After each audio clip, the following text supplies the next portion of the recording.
Hello guys, welcome back again to the channel eco point by Shoaib Afzal. अब हम start करने जा रहे हैं पार्ट 3 ऑफ चैप्टर नंबर 5। तो पार्ट 3 में हम देखेंगे formal and informal organization.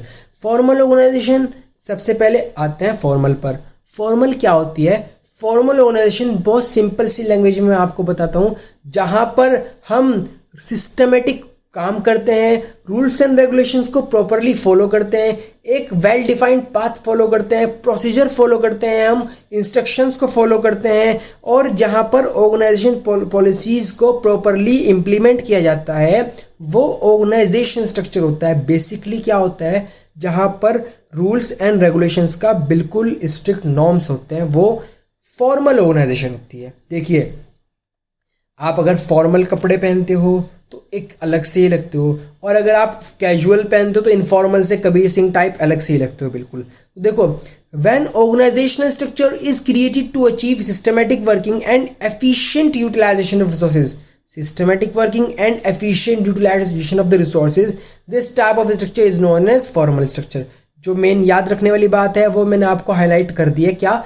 Formal organisation clearly defines organisation policies, rules, procedures, methods as well as individual authorities and responsibilities. हर आदमी की रेस्पॉन्सिबिलिटी, हर आदमी की अथॉरिटी वेल डिफाइंड होती है। कौन बंदा बॉस है, कौन बंदा सुपीरियर, कौन बंदा जूनियर है, कौन बंदा हेड है, ये सब कुछ वेल डिफाइंड होता है। वो क्या होता है? प्रॉपर ऑर्गेनाइजेशन होती है, जिसे हम फॉर्मल ऑर्गेनाइजेशन कहते हैं। अब इसके हम देखते हैं फीचर्स पर। होपफुली आपके तो समझ में आ गया होगा। ये क्या समझ सकते हो आप? इसको आप समझ सकते हो स्केलर चेन से। Scalar chain, principle of scalar chain आपने पढ़ा है फ्यूल का। उसमें क्या होता है? According to the chain information pass होती है। पहले ए बंदा बी को बताएगा, बी सी को बताएगा, सी डी को बताएगा, डी ई को बताएगा, ऐसे चेन फॉलो होती है। तो फॉर्मल ऑर्गेनाइजेशन में भी वही होता है। क्या होता है? चेन फॉलो होती है इंफॉर्मेशन की। देखिए, फीचर्स देख लेते हैं ऐसे क्या होता है भाई। The formal organizational structure is created intentionally by the process of organizing. Intentionally, ये बात जो अभी ना आप अपने पास नोटबुक ले लो और जल्दी से ना, जो मैं ये कह रहा हूँ कि आपको ये अंडरलाइन करना है। इंटेंशनली, इंटेंशनली, इंटेंशनली का मतलब इच्छा अनुसार। ये जो ऑर्गेनाइजेशन स्ट्रक्चर होता है, ये स्ट्रक्चर क्रिएट किया गया है। ये वाली ऑर्गेनाइजेशन क्रिएट की गई है, ये स्ट्रक्चर क्रिएट किया गया है इच्छा से। ठीक है, हम अपनी इच्छा से बनाते हैं। जब भी हम कोई भी कंपनी बनाते हैं तो उसमें फॉर्मल स्ट्रक्चर रखते हैं। हम अपने इच्छा अनुसार कोई भी फॉर्मल ऑर्गेनाइजेशन क्रिएट करते हैं। नेक्स्ट देखो, the purpose of the organization structure is achievement of group goal. इसका पर्पस ही ग्रुप गोल को अचीव करने के लिए होता है, ऑर्गेनाइजेशन गोल को अचीव करने के लिए होता है। प्रॉपर जो गोल्स अचीव होते हैं वो ऑर्गेनाइजेशन स्ट्रक्चर जो हमारा फॉर्मल होता है उसमें होते हैं। चलिए, in formal organisation structure each individual is assigned a specific job. हर बंदे को एक स्पेसिफिक जॉब असाइन की जाती है और वो बंदा वही वाली जॉब करता है। एग्जाम्पल ले लेते हैं, जैसे डिपार्टमेंट्स, हमने डिपार्टमेंट बांटे थे, डिपार्टमेंटलाइजेशन की थी। उसमें मार्केटिंग डिपार्टमेंट वाले को जो मार्केटिंग की जॉब दी रखी है वो मार्केटिंग से मतलब है, उसका सेल्स से कोई मतलब नहीं है। तो क्या होता है? Assigned a specific job. हर बंदे को एक स्पेसिफिक जॉब दे दी जाती है। चलिए, in informal organisation every individual is assigned a fixed authority and decision making power. हर बंदे की एक फिक्स्ड अथॉरिटी होती है, हर बंदे के पास एक फिक्स्ड पावर होती है। Formal organisation structure results in creation of superior subordinate relationship. ये वाला पॉइंट जो है ये इंपॉर्टेंट है। ये आता है केस स्टडी के अंदर। क्या आता है पॉइंट? नंबर 5 वाला याद रखना है वाला। नंबर 5 पॉइंट क्या? Superior subordinate relationship.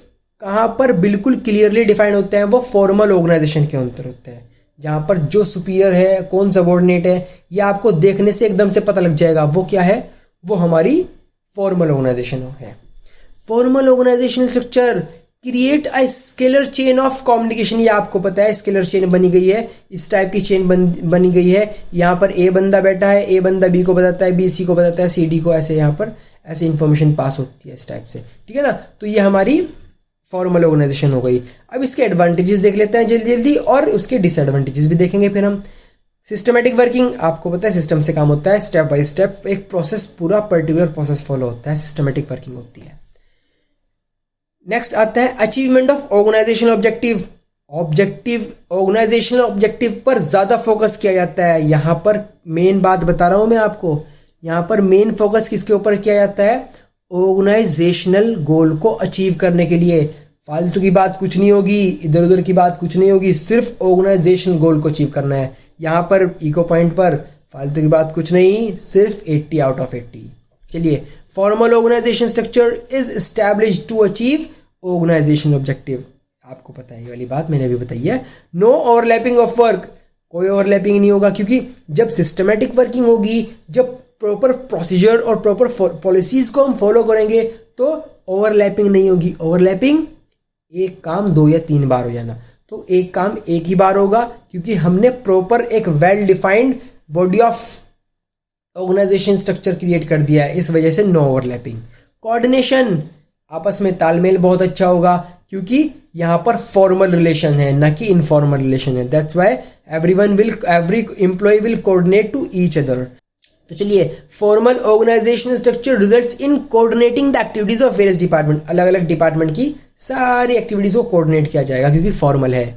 Creation of chain of command, ये आपको पता है चेन ऑफ कमांड, एक चेन बन गई है, ए बी को, बी सी को, सी डी को, वो chain of command proper follow होगी। मोर एम्फेसिस ऑन वर्क, ज़्यादा फोकस किसके ऊपर किया जाएगा, ये आप अपने पास अंडरलाइन करके रख लो जल्दी से, ये इंपॉर्टेंट पॉइंट है इसका। क्या? More focus is on work.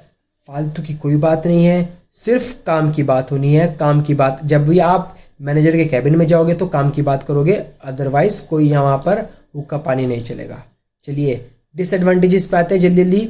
Delay in action, actions delay हो जाते हैं। आपको पता है स्केलर चेन जब हम प्रॉपर फॉलो करते हैं, प्रॉपर सिस्टमेटिक काम करते हैं, तो एक्शंस थोड़े डिले हो जाते हैं, क्योंकि डिसीजन मेकिंग में भी प्रॉब्लम आती है उस time. Ignore social needs of employees, social need, आप क्या चाह रहे हो उससे कोई मतलब नहीं होता, ऑर्गेनाइजेशन क्या चाह रही है उसी से सब मतलब होता है। तो समझ रहे हो? तो इसलिए सोशल नीड नहीं है, आप जाइए बाढ़ में, हमें तो सिर्फ ऑर्गेनाइजेशन को देखना है। सोसाइटी की बिल्कुल भी नीड पूरी नहीं होती। सोसाइटी का मतलब यहाँ पर एम्प्लॉय से है कि एम्प्लॉय अपनी नीड पूरी नहीं कर पाता ऑर्गेनाइजेशन के अंदर। चलिए, एम्फेसिस ऑन वर्क ओनली, ये आपको पता है सिर्फ काम काम काम, पूरे दिन काम, आपको सिर्फ काम के ऊपर ही ध्यान देना है, तो क्या होगा? प्रॉब्लम आ जाएगी, आप मेंटली डिससेटिस्फाई हो जाओगे। चलिए, formal organisation structure gives importance to work only, ठीक है। It ignore human relation, human relation को बिल्कुल भी इग्नोर किया जाता है, क्रिएटिविटी को इग्नोर किया जाता है, टैलेंट्स को इग्नोर किया जाता है, सिर्फ काम की बात बताऊँ मैं तेरे को। चलिए, नेक्स्ट इसकी केस स्टडी पे आते हैं। केस स्टडी जल्दी से आपको लर्न करनी है बहुत अच्छे से। अब हम आते हैं, चलिए अब इनफॉर्मल ऑर्गेनाइजेशन देखते हैं। इनफॉर्मल ऑर्गेनाइजेशन क्या होती है, इसका एग्जांपल मैं आपको बहुत अच्छा वाला देने वाला हूँ। An informal organization is that organization which is not established deliberately but come into existence because of common interest, caste, culture, liking and religious relation. मतलब ये जो है डेलिबरेटली आप जो है किसी भी ऑर्गेनाइजेशन को सेटअप करोगे, डेलिबरेटली करोगे, जानबूझ के, मतलब आप अपने पर्पज से करोगे। तो इस ऑर्गेनाइजेशन के अंदर ये डेलिबरेटली नहीं होती है फॉलो, ये डेलिबरेटली नहीं क्रिएट होती है, ये बल्कि ऑटोमेटिकली क्रिएट हो जाती है। जब एक ऑर्गेनाइजेशन क्रिएट हुई होती है ऑटोमेटिकली, उसी के अंदर से इनफॉर्मल निकल जाती है। कैसे? पहले नज़र से नज़र मिलती है, फिर इशारों ही इशारों में कुछ बात होती है, और फिर उसके बाद नंबर एक्सचेंज होते हैं और बल्ले बल्ले, है ना? नहीं, इनफॉर्मल, ये पेशरमो गलत मत जाओ, मैं एग्जांपल इसको आपको ऐसे दिया समझाने के लिए। मतलब आप ये देखो, इनफॉर्मल ऑर्गेनाइजेशन में क्या होता है, एक ऑर्गेनाइजेशन है, उसमें कुछ कास्ट के बंदे, कुछ कल्चर के बंदे, कुछ लाइकिंग्स के बंदे, कुछ मेन इंटरेस्ट के बंदे आपस में मिलकर एक ग्रुप बना लेते हैं, और वही ग्रुपबाजी बनकर इनफॉर्मल ऑर्गेनाइजेशन बन जाती है। जब वो बहुत बड़ा रूप ले लेती है, वो इनफॉर्मल हो जाती है। क्या कि सब कुछ इनफॉर्मल है, कोई भी बंदा कहीं भी जा सकता है, मतलब हर बंदा मैनेजर से इजीली बात कर सकता है। आप जो है किसी से भी बिल्कुल चेन ऑफ कमांड फॉलो नहीं कर रहे हो, आप रूल्स एंड रेगुलेशंस की धज्जियां उड़ा रखी हैं, वो यहाँ पर इनफॉर्मल ऑर्गेनाइजेशन है। देखिए, the main purpose of this organization structure is getting psychological satisfaction. आपका मेंटल सेटिस्फेक्शन ज़्यादा फोकस होता है, ऑर्गेनाइजेशनल गोल कम फोकस होता है। वर्क ओनली नहीं है यहाँ पर, सिर्फ और सिर्फ आपको साइकोलॉजिकल सेटिस्फेक्शन देना है इसका काम। Example, employees with similar interest in sports, film, religion etcetera may form their own internal group. भाई आपने देखा होगा कभी भी किसी ऑर्गेनाइजेशन के अंदर सेम कास्ट के बंदे क्या होता है, सब आपको एक साथ बैठे मिलेंगे, तो वही इनफॉर्मल ऑर्गेनाइजेशन होती है। साइकोलॉजिकल सेटिस्फेक्शन पे ज़्यादा ध्यान दिया जाता है, ये याद रखना। Feature, it originate from within the organization as a result of personal interaction among the employees. ये बता दिया है मैंने, पर्सनल इंटरेक्शन, पहले आंख लड़ती है वही पर्सनल इंटरेक्शन है। It has no written rules and procedure, कोई रूल्स एंड रेगुलेशन नहीं है रिटन में, ठीक है। It does not have fix line of communication, line of communication मतलब स्केलर चेन, कोई प्रॉपर स्केलर चेन फॉलो नहीं करेगा। कोई बंदा भी किसी को भी इनफॉर्मल वे में बात बता देगा। आपको मैसेज आ जाता है कि अपने सबॉर्डिनेट का आपको ये काम करना है, तो आप जो है उसका भी बात को क्या कर लो, कंसिडर कर लोगे, तो ये इनफॉर्मल टाइप की हो गई। It is not deliberately created by the management, ये बात अच्छी है, आप इस पॉइंट को ना याद रख लेना। डेलिबरेटली, नॉट डेलिबरेटली, कौन सी ऑर्गेनाइजेशन जो नॉट डेलिबरेटली क्रिएट होती है वो इनफॉर्मल होती है। कौन सी ऑर्गेनाइजेशन जो इंटेंशनली क्रिएट होती है वो फॉर्मल होती है, याद रखना। It is personal means the feeling of individual are kept in mind, मतलब पर्सनल मीन्स द फीलिंग, आपकी जो फीलिंग है, आपकी जो सारे एहसासात हैं जो आप दिखाते हो जब आंखें लड़ाते हो, तो उसको ज़्यादा फोकस किया जाता है इस ऑर्गेनाइजेशन के अंदर। तो इस वजह फीलिंग्स के ऊपर ज़्यादा फोकस है, काम के ऊपर फोकस नहीं है। ऑर्गेनाइजेशन गोल को हम अचीव करने पे ज़्यादा फोकस नहीं कर रहे हैं, अपनी फीलिंग्स को देख रहे हैं बस। तो ये है हमारी इनफॉर्मल। अब इसके एडवांटेज देखते हैं। देखो, फास्ट कम्युनिकेशन, जब हर बंदा हर बंदे से बात कर सकता है, नहीं, हर बंदा हर बंदी से बात कर सकता है, तो फास्ट कम्युनिकेशन, एकदम से फ़ोन मिलाएंगे, हाँ भाई क्या हाल है, तो वो फास्ट कम्युनिकेशन होता है। Fulfilment of social need, social need का आपका भरपूर फुलफिलमेंट होगा, आपका पूरा एंजॉयमेंट होगा, आपको साइकोलॉजिकल सेटिस्फेक्शन मिलेगा, बट सैलरी मिले या ना मिले, तो ये सोशल नीड पर ज़्यादा फोकस होगा। करेक्ट फीडबैक दिया जाएगा। क्यों? अगर मैनेजर एम्प्लॉयज़ का दोस्त बन जाता है तो एम्प्लॉयज़ हेजिटेट नहीं करेंगे उससे कम्युनिकेशन करने में मैनेजर से। तो इस वजह से मैनेजर को जो भी बात बताएंगे एम्प्लॉयज़, उसके सबऑर्डिनेट, वो करेक्ट बताएंगे बिल्कुल, क्योंकि आप अपने दोस्तों से सब कुछ शेयर कर लेते हो, तो वहाँ पर फ्रेंडली रिलेशन को ज़्यादा फोकस किया जाता है। दैट्स वाई करेक्ट फीडबैक मिलेगा। डिसएडवांटेजेस, स्प्रेड र्यूमर्स बड़ी फैलती हैं। किस टाइप की र्यूमर? मैनेजर, एक लड़की है, स्मार्ट सी, हैंडसम तो नहीं हो सकती, स्मार्ट सी, ब्यूटीफुल सी, और उसके कैबिन में डेली आना जाना लगा रहता है आपका, तो विस्परिंग होनी शुरू हो जाएगी आपके बारे में। क्या है कि यार ये डेली जाता है, क्या बात है ना। तो ये स्प्रेड र्यूमर मतलब अफवाहों का दौर चल जाएगा इनफॉर्मल के अंदर, क्योंकि इसमें पर्सनल रिलेशन होते हैं, फ्रेंडली रिलेशन होते हैं, ग्रुप्स बने होते हैं, इस वजह से अफवाह ज़्यादा फैलती है। चलिए, नो सिस्टमेटिक वर्किंग नहीं होती है यहाँ पर कोई भी। मे ब्रिंग नेगेटिव रिजल्ट, यहाँ पर नेगेटिव रिजल्ट आ जाएंगे, क्योंकि यहाँ पर क्या है, फ्रेंडली रिलेशन पे ज़्यादा फोकस किया जाता है, पॉलिसीज़ में, चेंज इन मैनेजमेंट में उसमें ज़्यादा फोकस नहीं किया जाता है। चलिए, then it becomes very difficult to implement them in organization को में चेंजेस लाना बहुत मुश्किल हो जाता है। More emphasis to individual interest, जैसे आपने पढ़ा है कौन सा, subordination of individual interest to general interest, उसकी धज्जियां उड़ा दी है यहाँ पर इनफॉर्मल में। क्यों? यहाँ पर इंडिविजुअल इंटरेस्ट को ज़्यादा फोकस किया जा रहा है और जनरल इंटरेस्ट को देखा भी नहीं जा रहा है। तो समझ रहे हो? तो आप जल्दी से रिवाइज करो।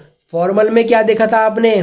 फॉर्मल में एक चेन ऑफ कमांड होती है, प्रॉपरली फॉलो होती है इंस्ट्रक्शन। इनफॉर्मल में no proper chain of command होती है। फॉर्मल के ऊपर डिपेंड होती है informal. Formal organization intentionally create होती है, ये informal organization deliberately not deliberately create होती है। इनफॉर्मल ऑर्गेनाइजेशन के अंदर किसके ऊपर ज़्यादा फोकस किया जाता है? वर्क ओनली, ऑर्गेनाइजेशन गोल को अचीव करने में। इनफॉर्मल के अंदर साइकोलॉजिकल सेटिस्फेक्शन पे ज़्यादा फोकस किया जाता है। तो हम अगर बिल्कुल निचोड़ की बात करें तो फॉर्मल ऑर्गेनाइजेशन के ऊपर ही डिपेंड होती है इनफॉर्मल, क्योंकि इनफॉर्मल कोई बनाता नहीं है ऑर्गेनाइजेशन।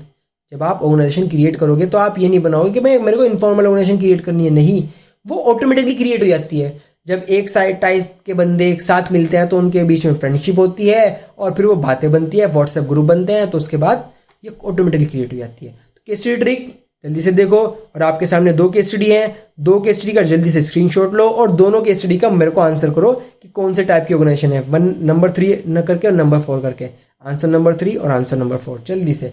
और अब हम करते हैं आपको बाय बाय और नेक्स्ट वीडियो में करते हैं मुलाकात।